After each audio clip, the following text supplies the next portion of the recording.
Bonjour.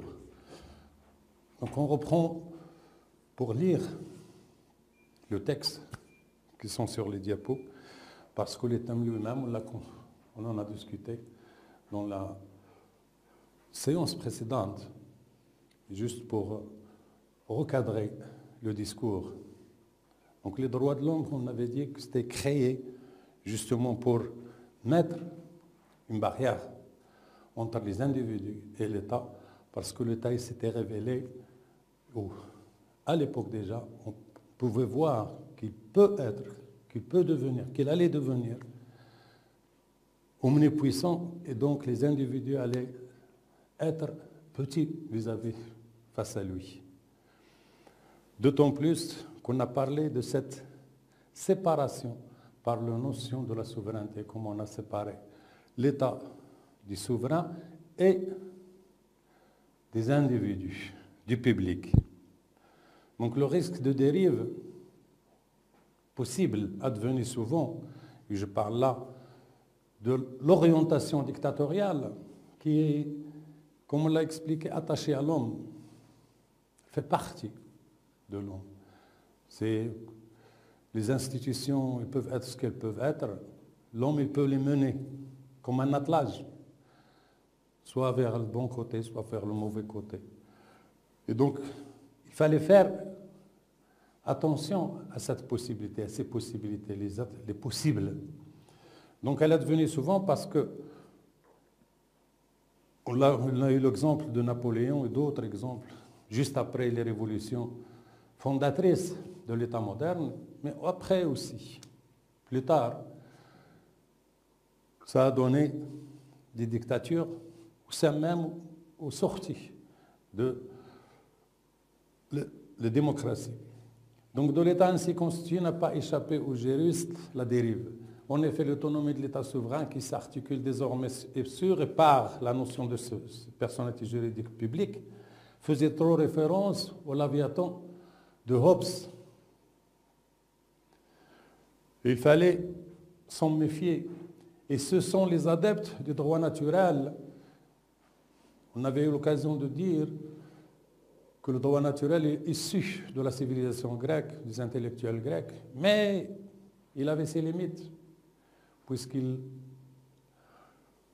était fait pour les Grecs, pour la population grecque, pour les nobles grecs, mais les citoyens grecs, mais pas le reste du monde. Là, on dit qu'il a été revisité, c'est-à-dire qu'il va être enrichi pour le généraliser à tous les individus. Et là aussi, il faut tracer des limites. La Révolution française, par exemple, elle a aboli l'esclavage pour reconnaître les droits de l'homme à tout homme.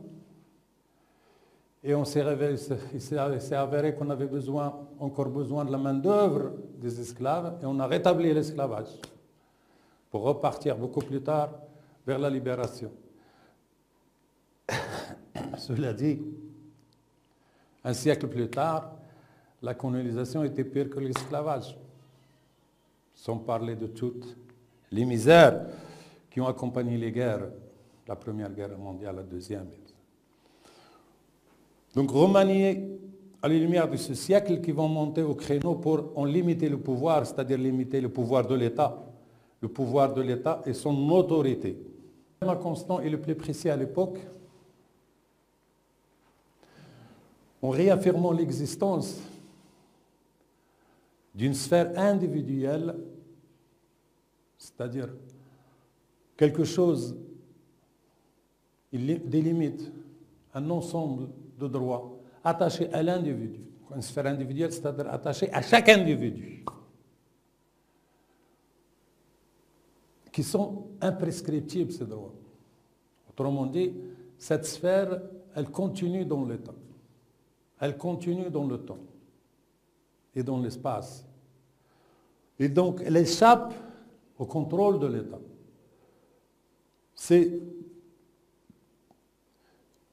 Elle est irréductiblement, elle doit résister irréductiblement à la compétence de l'État.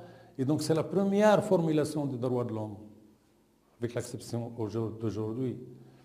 Bien sûr, parce qu'on avait parlé du droit naturel, donc là, il est enrichi pour être généralisé, au moins théoriquement, pour tous les individus. Elle visait la reconnaissance à l'ensemble des gouvernés des droits opposables donc à la puissance publique. Autrement dit, ils ont quelque chose, ils ont un ensemble de droits qui les protègent vis-à-vis de l'État. Et l'État n'a pas le droit de s'immiscer, d'aller au-delà de ces droits, de cette frontière, de cette sphère qui protège l'individu. Et cette option eut pour résultat de dégager l'existence d'un droit opposable à l'ensemble des organes de l'État, c'est-à-dire non seulement à l'administration et au pouvoir exécutif, mais aussi au Parlement investi du pouvoir législatif, diront les juristes. Autrement dit, personne ne peut porter atteinte à ces droits, que sont les droits de l'homme et les libertés publiques qui en découlent après. En conséquence de quoi, donc, dans la formulation, la construction étatique, le droit public s'est développé dans ces deux versions connues aujourd'hui, le droit administratif et le droit constitutionnel. C'est l'état de droit, où l'État comme pouvoir politique est différencié des individus autant que les activités étatiques des activités des particuliers. Autrement dit, l'activité étatique, c'est une activité publique qui cherche l'intérêt général, alors que les particuliers cherchent leurs intérêts privés. Ça, c'est séparé. Et elle est séparée aussi des individus. Et les individus, dans cette organisation, ils ont une autonomie vis-à-vis de l'État. Donc l'État de droit, avec le droit constitutionnel, il va en mettre le schéma de l'État, le schéma de plusieurs versions, de plusieurs schémas même de l'État. Donc on va trouver des États différents dans leur construction, mais qui respectent l'essentiel de l'État de droit, les principes essentiels de l'État de droit. Et donc cette différenciation, c'est elle qui va permettre à l'homme de s'épanouir et d'être à l'abri du Léviathan, le retour du Léviathan. Donc le droit constitutionnel il va se développer, comme je l'ai dit, pour organiser l'État. Le droit administratif, lui, il va organiser l'administration et ses rapports avec ses membres d'abord, les fonctionnaires, et l'administration et les fonctionnaires face aux individus. Et là, l'individu, il a des garanties. Les premières garanties, les principes fondamentaux, c'est le droit constitutionnel qui les établit. Ben, le droit administratif, il les met en œuvre dans les détails. Donc, on arrive à la juridisation, ce qu'on appelle la juridisation globale des rapports sociaux. C'est-à-dire que rien n'échappe au droit positif au sein de l'État. Ni le fonctionnement de l'État, ni l'alternance sur le pouvoir et l'exercice du pouvoir, ni l'activité politique elle-même, ni l'activité économique, ni l'activité individuelle des individus. Tout est géré par le droit positif. Et cette réalité est une grande victoire. Rien n'échappe au droit. Tout est géré par un droit légiféré, fait par les individus, par les majorités. Et donc tout le monde est d'accord. Et quand il y a besoin, on peut changer les règles de droit parce qu'elles sont évolutives selon les situations, selon le développement économique et politique du moment.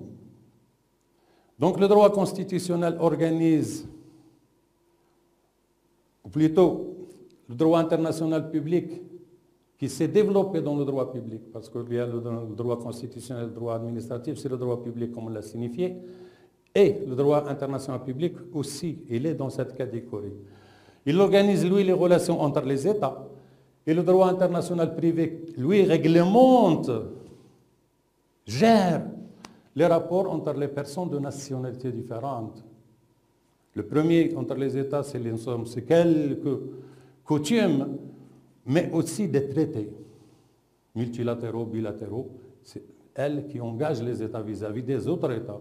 Et donc, ils gèrent le fonctionnement des rapports des États, mais aussi, il essaie de réguler, de juguler les litiges ou de les solutionner quand il ne peut les arrêter.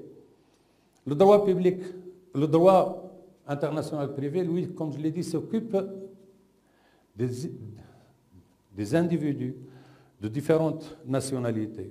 C'est par exemple les problèmes qui se poseront entre un Marocain résidant en France et un Français résidant au Maroc, et ainsi de suite. Ils répondent, c'est-à-dire il y a des garanties qui leur sont données et des obligations qu'ils doivent respecter. Et ça apparaît dans les conventions entre les États. Le Maroc, comme l'Algérie, comme la Tunisie, et tout l'ensemble des États, ils ont entre elles des conventions pour protéger, c'est-à-dire qui établissent les droits et les devoirs des individus au sein de chaque État. Bien sûr, là on parle des droits et des obligations. Les obligations, c'est très important. L'élément essentiel, par exemple, c'est le paiement des impôts. Quand quelqu'un réalise des chiffres d'affaires sur plusieurs États, où est-ce qu'il va payer ses impôts? Donc les États essayent de répartir l'impôt entre elles, entre eux. Les individus, c'est pareil, c'est-à-dire le divorce et le mariage, la garde des enfants, la pension et tout ça doit être géré par des conventions préalablement à l'arrivée des conflits. Comme ça, quand il y a un conflit, on sait quels sont les droits de chacun, quels sont les devoirs de chacun. La territorialité de la loi, là, elle est limitée par les conventions signées par les États. C'est-à-dire que les États s'engagent mutuellement, de leur plein gré, sur donner des droits et des obligations spécifiques quelquefois aux ressortissants étrangers. Donc, ça, c'est le droit international. Le droit international public, il est fait du droit constitutionnel et le droit administratif, qu'on l'a précisé. Donc, le droit constitutionnel organise l'État sur le principe fondateur de la modernité, qui est la séparation du pouvoir. C'est la première chose qu'on voit dans une constitution. Est-ce que les pouvoirs sont séparés ou pas? Tant qu'il reste un lien qui permettrait à un pouvoir de manipuler l'autre ou de faire pression sur l'autre, on est dans une situation douteuse. Donc un investisseur qui va dans un pays, il va regarder la Constitution et voir est-ce qu'il a des garanties juridiques, c'est-à-dire au cas où il y a un conflit avec l'État ou avec les individus, est-ce que ces biens seront garantis par le droit? Eh bien, est-ce qu'il y a séparation du pouvoir? Si oui, si la justice est indépendante, même s'il a un problème avec le cousin du ministre ou la belle-sœur du ministre, il sait que le juge sera indépendant, qu'il va dire la loi. Il ne va pas dire ce que lui dira le ministre. C'est ça l'importance. Et donc le droit constitutionnel, d'abord il pose les principes fondamentaux de la construction étatique et après il organise le fonctionnement des institutions. Il va nous dire ce que fait le Parlement, ce que fait le gouvernement, ce que fait le chef de l'État, ce que font les ministres, principes généraux. Et les lois viendront après, organiques, ordinaires ou constitutionnelles, pour rentrer dans les détails. Et c'est la Constitution, le droit constitutionnel, qui établit aussi les droits et les devoirs des individus. Et donc, c'est pour ça, par la Constitution et le droit constitutionnel, on sait à l'avance si on est protégé ou pas dans tel État ou tel État. Le droit administratif, comme on l'a dit, Il protège, il organise l'administration et protège, et le pouvoir exécutif en général. On avait dit qu'il y avait un pouvoir législatif, le pouvoir exécutif, les rapports entre le pouvoir exécutif et le pouvoir législatif et le pouvoir judiciaire sont organisés, c'est-à-dire les bases sont posées par la Constitution, mais le droit administratif intervient après pour organiser l'administration, le fonctionnement de l'administration, les droits et les devoirs de chacun et ses relations avec les individus. Il organise tout ça en détail, jusqu'à sur le plus infime détail. Vient ensuite le sujet de tous les litiges. On avait dit que les problèmes de l'État ancien, les problèmes des temps anciens, c'était la collecte des impôts. Quand le monarque se réveille la nuit, on le réveille la nuit, on dit qu'on n'a plus de sous et qu'il faudra donner l'armée pour aller ramasser les sous chez la population, y compris chez les notables, sur les nobles et les notables. On ne savait plus à quoi se fier. Ça peut arriver à tout moment.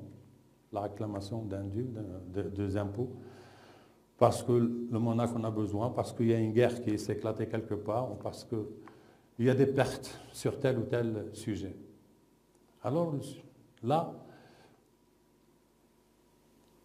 l'État moderne a développé la notion de finances publiques. C'est une discipline à part qui s'occupe et se préoccupe de la collecte, d'établir l'impôt, la collecte de l'impôt et la redistribution de cet impôt.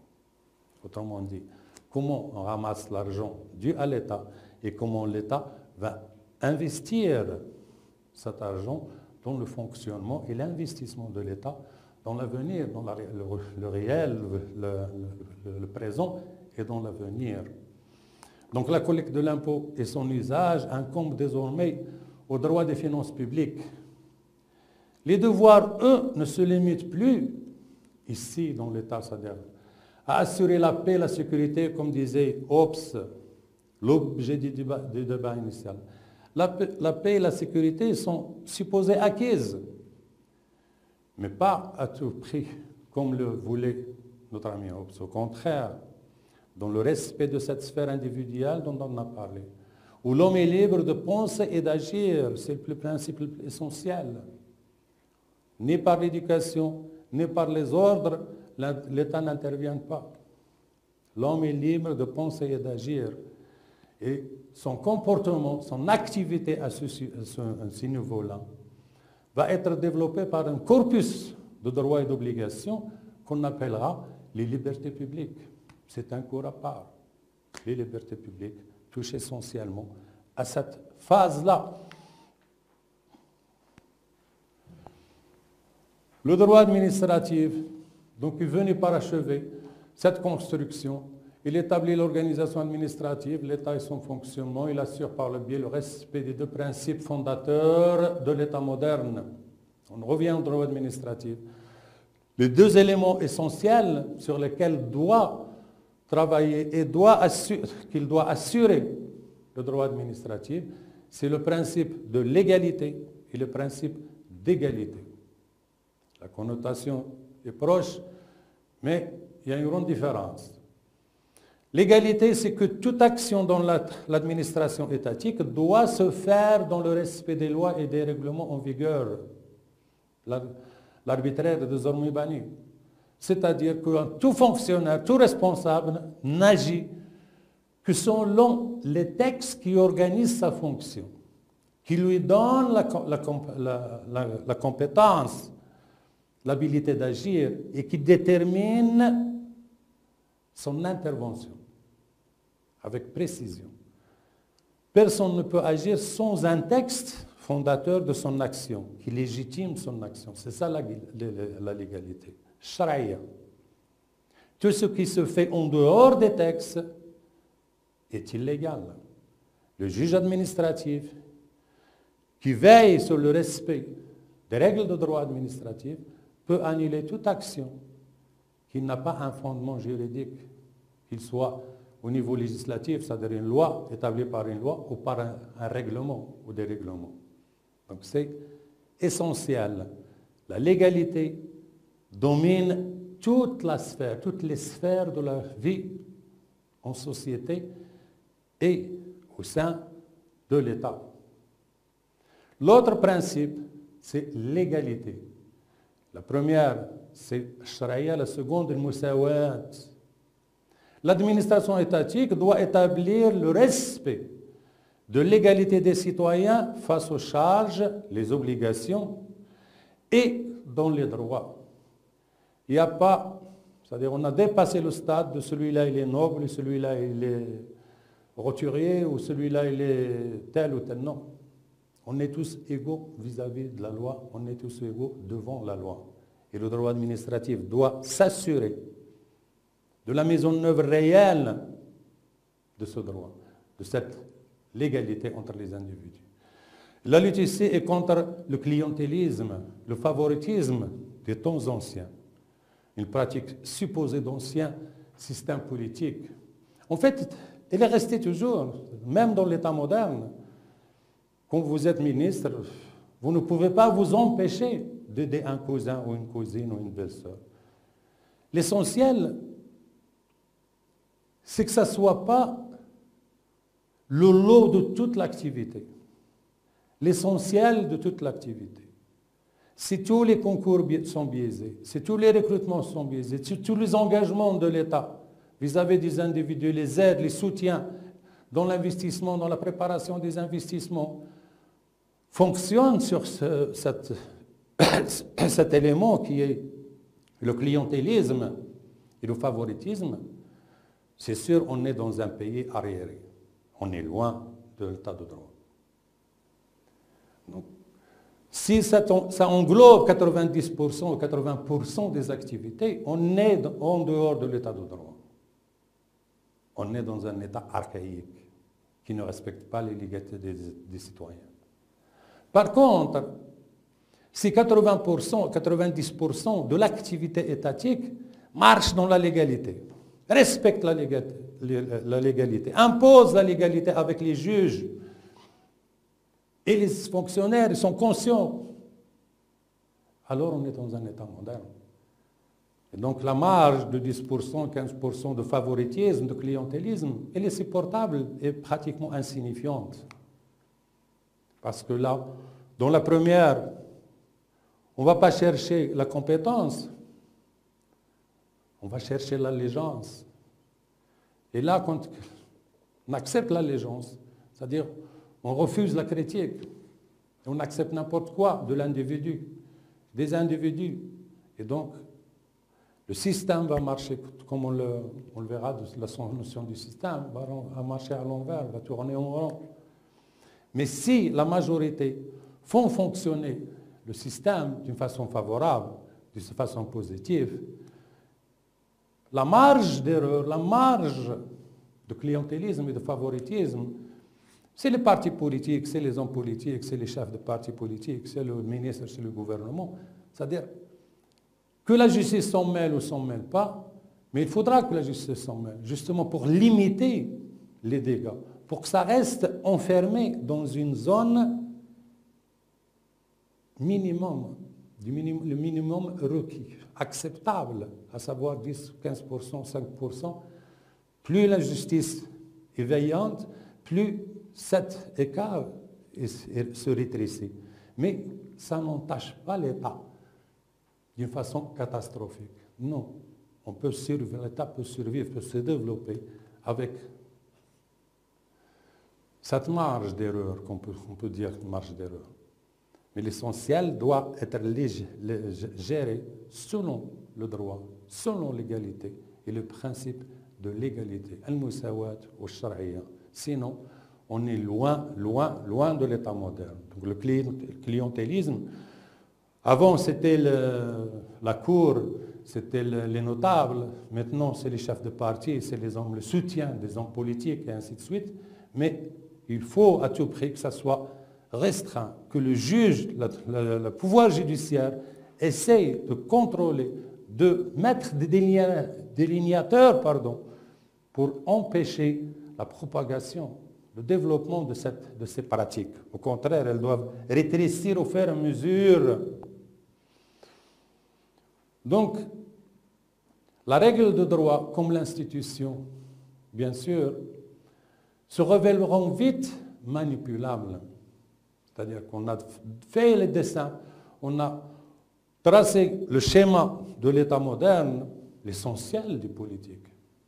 L'essentiel du politique, c'est l'État. C'est là où réside le politique. Et on a l'impression que c'est parfait. Non. L'institution, la personnalité morale d'une institution qui est l'État, qu'on appelle aussi l'institution des institutions, toute institution ou sous-institution au sein de l'État reste manipulable, donc attachée à la bonne volonté de l'homme. Et la bonne volonté de l'homme, comme on l'a dit auparavant sur l'égalité entre les individus, elle doit être contrôlée, enfermée dans la légalité. Sinon, on ne sait plus, à un moment donné, on ne saura plus qui contrôle quoi et qui fait quoi dans les institutions. Je vous ai dit tout à l'heure, en construisant l'État moderne, on a l'impression d'être sorti du Moyen-Âge, mais prenons par exemple Napoléon, comment il est arrivé au pouvoir. C'est pratiquement les mêmes institutions qu'il va les utiliser à son profit personnel. Plutôt sa grandeur, son aura lui-même. Et il essaiera de faire bénéficier sa famille. De l'autre côté, c'est-à-dire que lui, il avait quelque chose de positif. Il aura reconstruit Paris, détruit Paris et reconstruit Paris. Hitler, comment il est arrivé au pouvoir? Et on peut donner d'autres exemples.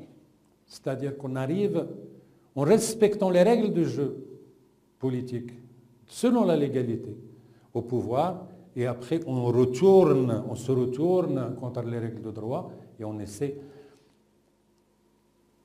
de les utiliser à son profit, à sa soif du pouvoir, sa volonté de dominer. Ça, c'est courant. Et donc, on a tracé l'état de droit, mais le contrôle des institutions de l'État, et donc de l'État, reste douteux. Vous verrez toujours, jusqu'à l'ère actuelle, les spécialistes se demandaient qui contrôle quoi. Au Maroc, qui contrôle l'État. Effectivement, est-ce que c'est une démocratie réelle? L'Algérie, il y a eu des élections, et ça s'appelle même la République populaire démocratique. Est-ce que c'est vrai? Les États-Unis, la France, est-ce que c'est des États démocratiques au sens noble? Ou est-ce qu'il y a intervention de puissance, de facteurs étrangers qui essaient d'influencer, ne serait-ce que d'influencer l'opinion publique, les gens qui vont voter d'une façon ou d'une autre? Ou est-ce qu'on est arrivé à un point qu'on peut soustraire les individus de cette volonté de participation?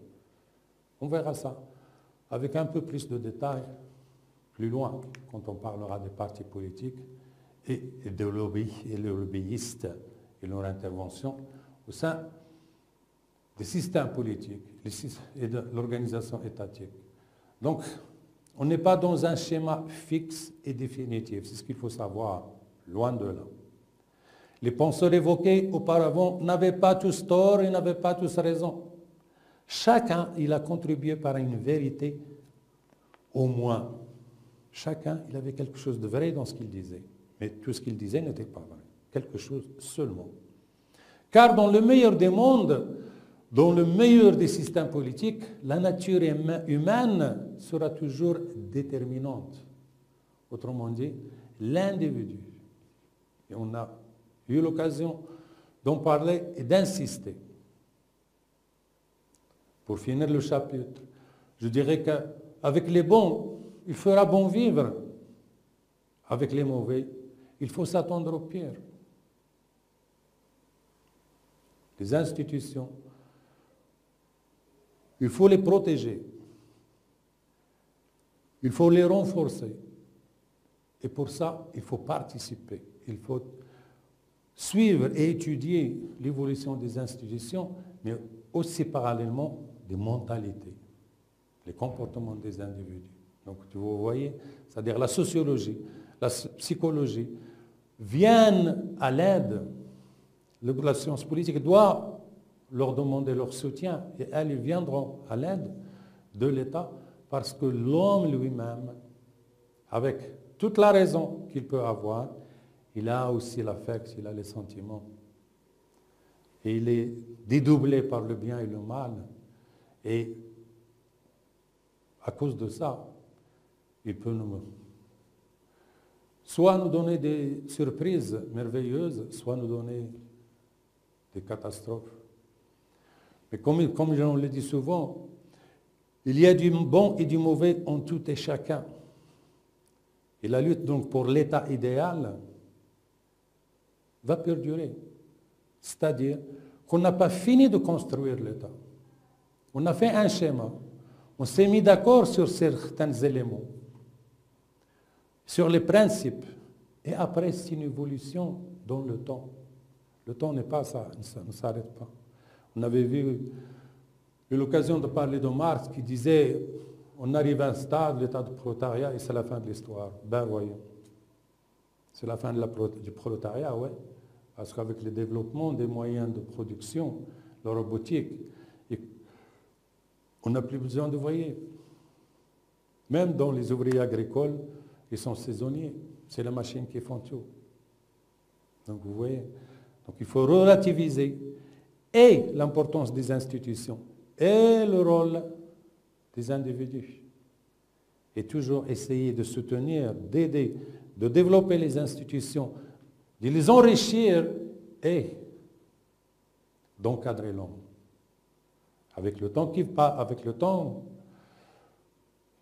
actuel, nous avons, c'est-à-dire maintenant, les Amazones sont pratiquement au pouvoir dans tous les États, donc on peut insister et dire, même si au départ on dit l'homme, le sous-entendu, l'homme et la femme, là il faudra le dire et le signer.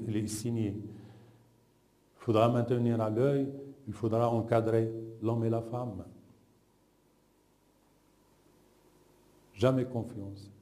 Toujours des règles de droit qui protègent les uns et les autres pour avoir les possibilités de faire vivre et de faire durer des États de droit dignes de cette appellation où le droit est vraiment respecté sur toute la ligne, tout le temps. Un autre élément, donc on finit ce chapitre sur un autre élément qui est très important pour conclure et avant de passer au chapitre suivant. Dans ce qu'on a vu, il y a quelquefois on utilise le système politique pour parler de l'organisation étatique.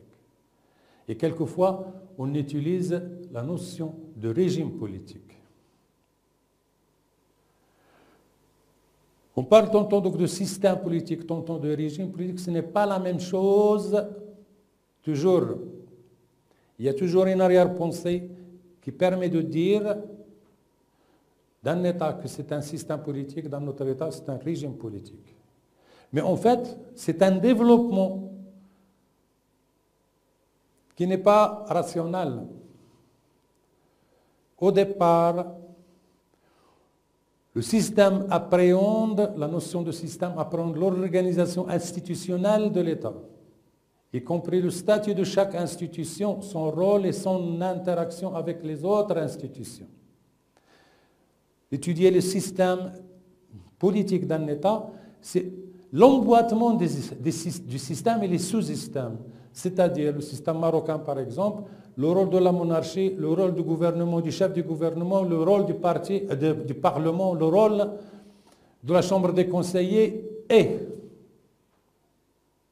les autres instances, le Conseil constitutionnel, les tribunaux administratifs, et ainsi de suite. Ça, ce sont des institutions, donc on est en train de parler d'un système politique. L'emboîtement, comme on le verra, est automatique. Parler du système français, c'est pareil. Il y a la présidence, le président, il a des compétences, il a des limites. Le chef, le Premier ministre, le Parlement, l'Assemblée nationale, le Sénat et les autres instances. Ce sont des institutions, donc c'est un système carré qu'on peut étudier, mais il est descriptif. Donc l'approche, l'étude du système politique ou des systèmes politiques, elle est descriptive, elle décrit comment fonctionne de vue de l'extérieur et quelquefois de l'intérieur, mais d'une façon superficielle, qui vote pour quoi, pour telle ou telle action, qui participe à telle ou telle action. C'est au sein de l'État et des institutions. C'est pour ça qu'on insiste le système et les institutions. Il est descriptif. Le descriptif se réfère au droit pour expliquer le fonctionnement et l'emboîtement des institutions qui font un État.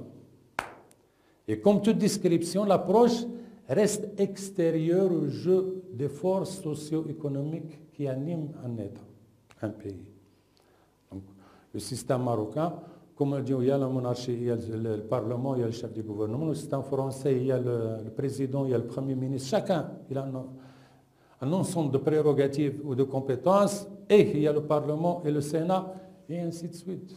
Les États-Unis, c'est pareil, le Canada, la Belgique, et on décrit comment ils fonctionnent, mais est-ce que ça rencontre, ça nous donne, si on étudie ça, est-ce que ça nous donne la réalité du jeu politique dans un État? Eh bien non. La description n'explique pas tout. La description n'explique pas tout. À moins de rester, c'est-à-dire dans la notion de juriste. Seuls les juristes se contentent de cette description et de cette étude. Les forces socio-économiques animent et sont très importantes et influencent le jeu des institutions. Et intégrer les jeux, les forces socio-économiques qui animent un pays, nous ramène à parler de régime politique. Autrement dit, si je vous dis, parlez-moi du système marocain, vous allez me faire une description. Je vous dis, ou je vous demande de me parler du régime politique marocain, et oui, il faut remonter dans le temps et m'expliquer l'évolution des institutions. L'interférence, chaque fois, des facteurs économiques, socio-économiques, les relations avec l'étranger, les États amis, les États adverses, ennemis, tout ça, il faudra le faire entrer. La culture, le religieux, tout ça, il faut l'intégrer dans l'explication. Donc intégrer ces derniers, le jeu des forces socio-économiques qui animent un pays, revient à dire qu'on parle de régime politique alors. C'est-à-dire l'ensemble des intervenants, des acteurs qui influencent le jeu politique. Parce qu'on aura intégré à l'organisation institutionnelle, l'organisation économique, elle est déterminante dans le développement du système politique. L'organisation politique et sociale d'une population, comment les gens s'organisent, comment ils ont le droit de s'organiser et comment ils agissent, ils interagissent avec l'État et le système. Le discours avancé pour l'habillage de divers intérêts, ce qu'on appelle l'idéologie. Comment, dans chaque État, dans chaque groupe, chaque parti politique, habille ses intérêts, parce qu'il ne va pas nous montrer toujours ses intérêts. Il va essayer de développer une rhétorique qui sera lumineuse avec ses principes, mais qui cachera bien des intérêts juste matériels, souvent. Et donc, c'est ça la différence entre la notion de système et la notion de régime. Bien sûr, maintenant, c'est-à-dire avec le temps, même ça, on l'a détourné de son acceptation ancienne, le sens réel. Maintenant, vous êtes favorable à un État, vous êtes un ami avec un État. Ça fait soft, ça fait moderne, peut-être même post-moderne de parler du système politique français ou marocain, canadien ou irakien. Vous êtes en mal avec un État ou un ensemble d'États, vous allez parler de régime politique parce qu'il a une connotation négative. À ce moment-là, c'est le régime, on dit qu'il y a interférence du politique et aussi de l'économique et aussi du religieux et aussi. Non. En France, comme aux États-Unis, au Canada, les religieux interviennent, contrôlent, ils imposent leur point de vue. Ils n'apparaissent pas toujours, mais ça arrive qu'ils arrivent face à l'opinion publique. Dans leur discours, ils font des références religieuses. Ils ont des références religieuses. Il y a même des associations d'envergure internationale qui ont des références religieuses, ou même quelquefois anti-religieuses. Mais ils militent pour ça. Ils influencent les États. Ils imposent leur point de vue quelquefois aux États. Donc si on intègre ces éléments, c'est tous des régimes et c'est tous des systèmes dans leur fonctionnement, des régimes. C'est le mouvement interne à la société, ce qui bouge au sein de la société pour dégager telle ou telle option, tel ou tel programme ou tel élément dans un programme. Quelquefois, c'est des influences petites, mais à la longue, les petites influences acquièrent de l'importance, mais toujours, ils sont là. Donc, au départ, la séparation était juste dans les études, dans l'approche, le régime, je prends tous les éléments en considération. Le système, je prends juste les institutions et comment ils marchent. C'est facile, c'est le juriste qui fait ça. Le régime politique, c'est le politologue qui s'y intéresse. Et donc, le discours occulte, aussi, il est très important, c'est-à-dire ce qu'on dit et ce qu'on signifie par ce qu'on dit. Ce n'est pas la même chose. Le jeu du contenu et le contenant. Dire quelque chose et signifier une autre chose, c'est le jeu favori des politiques et des discours politiques. Et donc cette évolution, il faut la prendre en considération dans l'étude de régime et pas dans le discours, dans l'approche institutionnelle ou systémique. Donc, les divers aspects, l'intérêt qu'on peut appeler aussi l'idéologie, le discours occulte, les fruits d'ambition rationnellement construite ou de traumatisme névrotique. C'est-à-dire que quelquefois, le souci est réel parce que les problèmes, les intervenants, les éléments sont importants, réels. Et quelquefois, non. C'est juste maladif. Si on prend les derniers exemples, c'est-à-dire sur lesquels il faut focaliser le monde entier, Donald Trump, et ces dernières semaines, on n'est plus dans des ambitions rationnellement construites, mais juste dans des traumatismes névrotiques, c'est-à-dire que l'homme se révèle malade, peut-être aussi malade que Hitler ou d'autres despotes. Et même, c'est-à-dire, les États-Unis apparaissent avec cet homme-là comme un État bananier. Et il fait tellement honte aux Américains eux-mêmes qu'ils voudraient s'en débarrasser le plus vite possible.